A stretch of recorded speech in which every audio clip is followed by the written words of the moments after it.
પણ બંકિમભાઈ પરીખ છે. લગભગ 3 વર્ષ પહેલાં પહેલી વાર કણી થઈ હતી. વખતે એક સ્કિન સ્પેશિયાલિસ્ટ બતાવ્યું, એમને કોન ટેપ લગાવવાની સલાહ આપી હતી, પણ એનાથી મટ્યું નહીં. એ કોન બહુ અંદર ઘૂસી ગઈ હતી એટલે પછી એ છેલ્લે સર્જન પાસે કપાવડાવી, પણ એ વખતે પેઇન બહુ થતું હતું. એટલે આ પરિવાર થઈ કોન જાય પછી કપાવવાનું રવા લીધું, હિંમત ના ચાલી. કોનના કારણે પેઇન બહુ રહેતું હતું. શૂઝ પહેરું ત્યારે ના, અલગ ટાઈપના શૂઝ તો નહોતા પહેરવા પડતા. એકચ્યુઅલી મારો પહેલેથી ફ્લેટ ફૂટ છે, કારણે કોનના પ્રોબ્લેમ વધારે થતા હતા.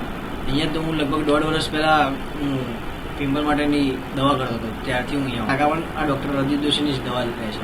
એના થ્રુ એમના રેફરન્સ થ્રુ અહીંયા આવે. કોન મટી ગઈ છે જે બીજી વાર થઈ હતી. ના, અત્યારે કોઈ જાતની તકલીફ નથી. એકચ્યુઅલી કોન ઘણા લોકોને થતી હોય છે, ખાલી કોન ટેપથી કોન મટતી નથી એવું મને લાગ્યું.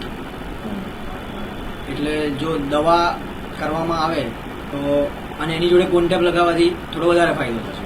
પણ એ કંઈ કોન ટેપથી કોન નીકળતી નથી.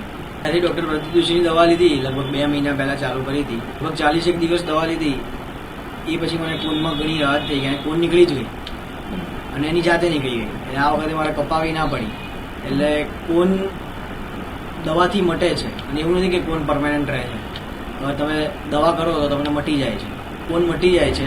એ લોકોને જાણ થાય અને લોકોને આવી રીતે કોન મટી જાય તો મને ઘણો આનંદ રહેશે.